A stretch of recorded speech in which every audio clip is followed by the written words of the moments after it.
daawadayaal ku soo dhawaada idaacadda codka Soomaaliyeed waxay waqtigu inagu kalifay iyadoo Ramadaan ah inaynu soo galno aynu isu kiin saarno laba arrimood oo maanta taagan midi waa suuqan waaheen ee lagu gubay magaalada Hargeysa ee qarniyada soo jiray talabaadna waxa weeye wax ka dambeeya iyo sababta loo gubay iyo inaan suuqin qabto arrinta saddexaad oo ah doorasho ku sheegtay meesha ka socotay Somaliland sababta dib loogu dhigayo وقتينو جودي بيلهيد سوقني جودي جارة أيلهيد وجناعسي جودي دي ولي ما إذا عرق مالك هذا يعني يميل تاجين يصير وحده عن يوحي دعي عد إن جلاه الله يسمى إن أنا رك بحينو مقالة قدومي جودي ده والله أيوب ويه إنك أيس قبصة قرية تبدمسكه ماشي خيامة ذاك ودي أو سنحرين هاي لكن أينان حقيقين كرين تبدمسكه Hargeysa waa ogtiin oo meel qolada heegadu ay ku mushaar qaadato oo dadka lagu ciyaarsiiyo yacooga sharaa'igi furaa mid kamida weeye marka wax lagu haleyn karayo suuq iyo qoftoona inay damiyaan aanay ahayn dib waa ogtiin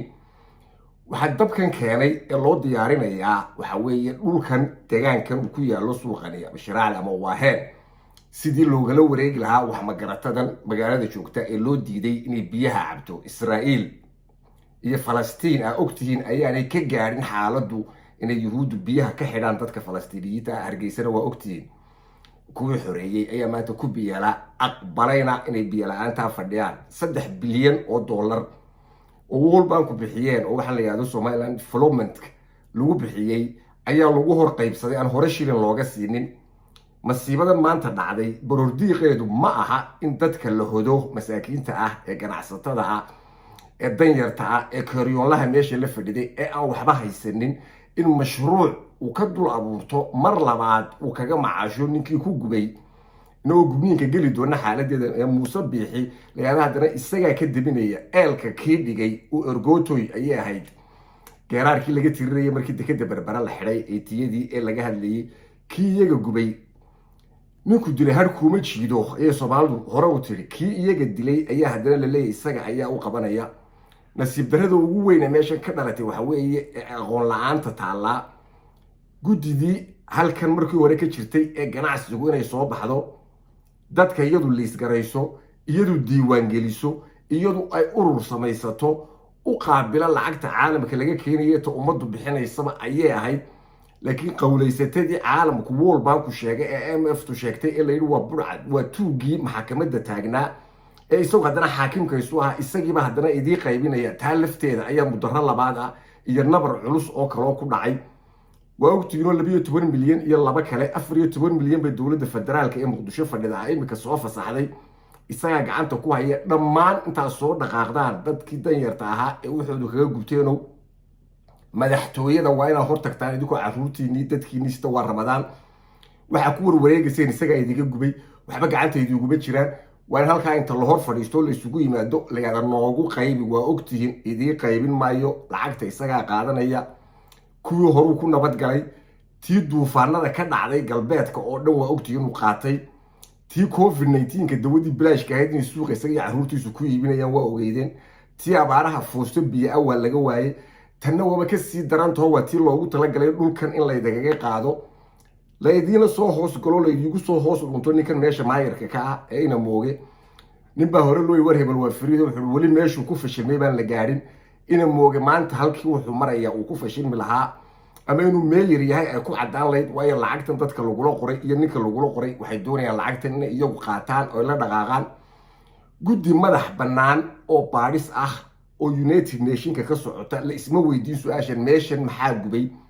sidee u gubatay dabka inta la eegisadu isu qabsaday maxaa loo damin kar waayay waa in guddi United Nations kuleeday sidii arrintii magaalada Beirut dekedeeda ka dhacday ee loo saaray ee la ogaaday in meesha kiimika taalay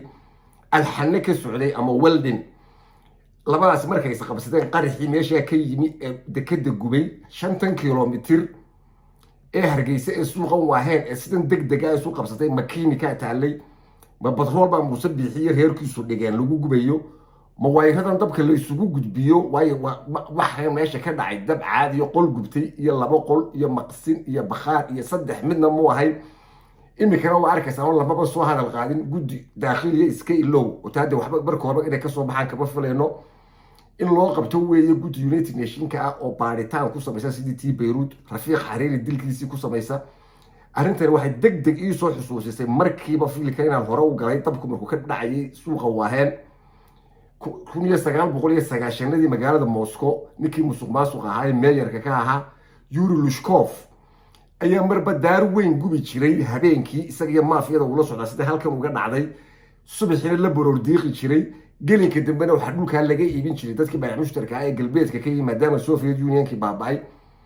teedii ayaa halkan maanta ka socota oo aan shaki igaga jirin qolooyinka mucaaradka ah qolooyinkii isliis garaynta lahaa ee Waaheen ee ganacsatadu waa inay soo baxaan oo guddi iyagu ay leeyihiin lacagtan already lagu soo shubay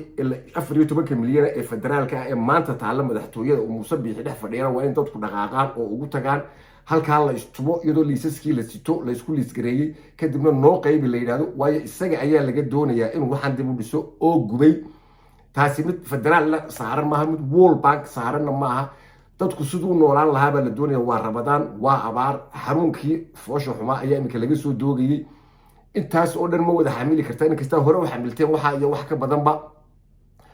hore loo yiri unkii mahmahe doqonka wuxuu eedaday baan aqaanaayo reerkoo geediya ayay foolata Muuse aqaanaayo xusay intana wad la dhaqaaqaysaa Soomaalidu waxay hore ugu mahmaadeen ninka waxa jooga aan garan waxa soo socdana ma garto waraabo ari maad raaci baa la yiri Muuse lacag idii qaybinaya oo deegaan idii dhisaya waa ogtihiin oo cala cashaas oo tima ka soo baxaan horeynu taa ugu daalay waa sababaha misaga deynay inaan idin la hadalno oo la idin wacyi geliyo markay noqotay maqlaasiya ka dhagala dhulka waxa la doonayaa imika in loo soo hoos galo ninkeena mooge la yiraahdo oo la yiraahdo dhul baa laga bixinayaa wadooyin baa laga bixinayaa super logooyinkiinii oo dhan iyo waxa dhulka ku lahaydeen iyo maalkiinii iyo wixii niba way isla gubteen sida ay u gubteen ayaa loogu kala dhaqaaqayaa iyaga qaybsanaya dhulka waa Yuri Lushkov ayaa meesha idii fadhiya deegaanka waa la qaybinaya wadooyin baa laga saaraya dawladdu qayb ay qaadanaysa ku sheegto sida iyagu yaqaanaan waxa oo dhan waxay ku soo ururayaan suuqaas in aan dib u shaqeynin ma weelo iyo caruurta la idigu wareejiyo oo yacko muddo la idin ciyaaro way arintan meeyarka shaqo ku lahaa magaaladii loo doortay ayay ka dhacday waa laga faramarojiyay isagu malxiis u dhex taagan ayaa laga dhigay tiisa laxlay baa ogeedeen oo aanu ka nixin tii kale ka dhacday baa ogeedeen shiikh iyo eeriyadeeda dhulku gubtay aanu waxba ka sameeynin saddexdaan hore idigu soo xuseen waaweynaa baa ogeedeen guddidii Waaheen ee ganacsiga ayaa la doonayaa inay soo baxdo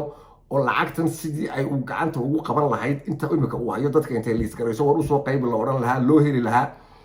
dhammaan dadka Soomaaliyeed ee qurbaha wax ka ururinaya waxaan uga digaynaa inay akoonadan la furay ee beenta ah ay wax kaga diraan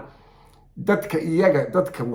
waxba aan haysan ee meesha fadhiya ee maatada ah ee agoonta leh ee rajada leh ee dumarka leh ee caruurta ka biilanayay ayaa loo baahan yahay lacagtaas inay gaadho in Muuse Biixi iyo tuugta la socota gacanta loo geliyo lama baahna waa in la iska ilaaliyaa allaalo eed la'aan waa la ogeysiiyay arinta wax dambi yaana idiga raacay ninka waxa gacantiisa gala dib loo arki maayo lacagta inuu dhucu doonaya dhulka meesha ka soo baxay imika la gubay in la dhacaa la doonaya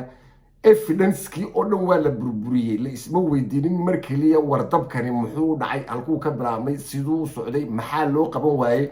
siduu dhacayna wuu ogiyay 1 milyan baan idigu deeqay ayuu ku dhawaaqay xaguu 1 milyan ka keenay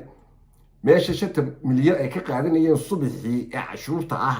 ee xaq darrada ah ee uu soo jeebka ku shubanayay inuu sida yaada jeeska taalifteedu waxay ku tusaysaa qofkan maran ee meesha idii jooga inaan u fahansaneen caalamka waxa ka dhacaya waxa uga naxariis batay oo ka danqaday kuwii federaalka uu caayay telefoonku la farmaajo badan daqiiqad dib u la booday waayo wuxuu ogayay lacag lagu soo dirayo haddana lacag la soo dirin telefoonka buu qabteen mashruuc lacageed baa meesha ka soo baxay oo la doonayo in lacag lagu sameeyo oo dhiigiina lagu kor baayac mushtari sidii horeba loogu baayac mushtari jiray waxa uu leenahay arrintaada ka doonto wixiina isdiiwaan geliya meesha araha loogu tago isagana ayaa lacagta lagu shubo Soomaalidu waxay tiraahdaa ninkaad kaba ka toronaysa kabihiisa la eega ninka meesha fadhiya waa ogtii markaan soo gunaanado axsaab baa la furaya baa la idigu yiri muxallal ah arrintan daba socota oo loo furaya dadka meesha jooga horgalayaasha taqaaneen meeshan hore idigu soo baabiyay 30 sanadood ayaa horboodaya ama inuu sulub ha ahaato ama waran cadde ha ahaato ama doctor Gaboose ha ahaato ama Cawil ha ahaato iyo wixii la halmaala ee noocaas ayaa la horboodsiinaya meesha way shaqayn laadahay oo waa la arkaa waayo sharcina maaha qaanuunna maaha 30 sanana ma qabato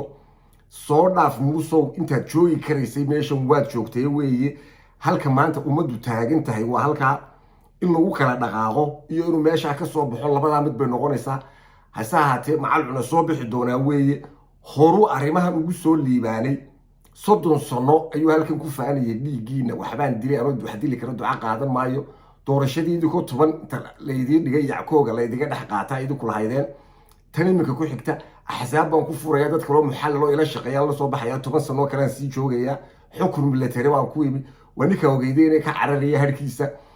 halkaana ta ka soo socota May ama waa lagu kala tegaya oo kuwa mucaaradka soo baxaya November wax la isla sugayo December toona ma jirto. ummadda ayay u sheegayaan waxa la yeelayo oo iska dhaqaaqaya tabar badan ma jirto. Ethiopia wuu ka xidhayay caalamka Yurub wuu ka xidhayay waa arkaysiino America khasa lagala soo noqday oo wax buura oo ka soo baxay ma jiro. aan dib ugu soo noqdo anoo inta inaga soo koobaya taas waa ka dheregsantiin taas waxaan ka wada hadli doonaa haddii nool lahay May markii la yaalo baadhis caalamiya waa in dib suuqa waaheen loogu noqdaa qodobka koobaad. qodobka labaad sida ugu degdega badan la gudidii ganacsatada waaheen waa inay soo baxaan dadka diiwaanka lisa ka saddexaad dadkii danyarta lacagtoodu way taalaa maanta muqdisho laga soo shubay waa inay madaxtooyada horteeda tagaan oo si uga soo qaadan lahaayeen iyagu ay yeelaan xildhibaanada ku jira labada gole golahan deegaanka iyo golaha baarlamaanka labaduba waa inay isu yimaadaan oo ka wada hadlaan guddi kale oo korjoogta ah oo gaar ka qabata tuugtan meesha loo samaystay in lacagta lagu horgooyo. qaar baan arkay macna daraa oo bilaa kalsooniyo ku muqdisho fadhiyi jiray ila shaqeysay jiray lacagta la qaybsanay oo lacagta degdeg baa loo soo furaya madaxweyne farmaajo aan soo weydiinay waxa la idiga yiri waa lax 50 kilomitir ee gubatay evidence-keedii ay baabiinayaan cafaqafyada la galeen guddidii waa in loo saaraa aynu hore ugu celinay. faraha lagaga qaadi maayo Muuse siduu doono meesha inuu ka yeelo. ninka meeyarka ah isaga ayaa shaqada leh ina mooge waa inuu shaqadiisii dib ula soo noqdaa. yeeli mayno guddi cawsile iyo muusle ah oo isagu samaystay oo lagu lacag urursanayo. muuse iyo maafiyadiisu inta in ka badan meeshan sii wadi karaan ma jirto. dhiiqa imika lugaha la gashay waxa hadhay waxa weeye inay quusto oo lagu kala dhaqaaqo. lacagta si toos ah waa in loogu shubaa guddi gaar ah oo ah guddiga suuqa waaheen intay soo baxaan oo dadka diiwaan geliya wixii hadhay weeyaan ee qurbaha yaalla ee dadku gacanta ku hayaan. taa kalena waa in meesha loo doontaa ilaahu waaga aan u waraaba cunin waa la isugu imanayaa. tanna waa halkii lagu kala dhaqaaqayay inta qodob uu ka leeyana waa tan dhulka in lagu boobana waa la doonaa. dhulkaasi dhul uu liqi karana ma aha uu ku marganayaa waa halkii ku kala dhaqaaqi lahayn. dhulka lamana taaban karo waxna kama qaban karo. ummaduna waxeedaha ka doorato ballanteeduna waa bisha soo socotay May haddii Ilaahay ka dhigo marka Ramadaan kariimku ina dhaafto waa lagu kala baxayaa waa la soo dhaqaaqayaa. Muuse wuu iska tegayaa waxba booli xoftadan ha eegina ururaha furaya iyo askar baa la wareegaysa. haddii askar uu Muuse garanayo muu carareen mar walba meeshu istaago intuu ka cararo meel kale muu tageen idlama warwareegeen meel la aado lama hayo. lacagtii xoogaygi booliga ahaa meel lagu cuno ayaa la raadinayaa. waxaanu leenahay meel lagu cunaa Muuse ma jirto way isku soo ururtay adduunyadii imika gambadh ayay ku wada fadhidaa. u diyaar garow lacagta dadkii maxaysatada ahaa ee waxaan lahayd way kugu imanaysaa. maatadii waxay imanaysaa madaxtooyada si aad waxoodii ugu qaybin lahayd waxaad kala hadhayso adaa yaqaana intay leegtay intaaynu kasii badino ilama eeka intaasaa inagaga filan maanta xaaladdu halkay marayso. dhammaantiin waa mahadsantihiin nooli kulantee.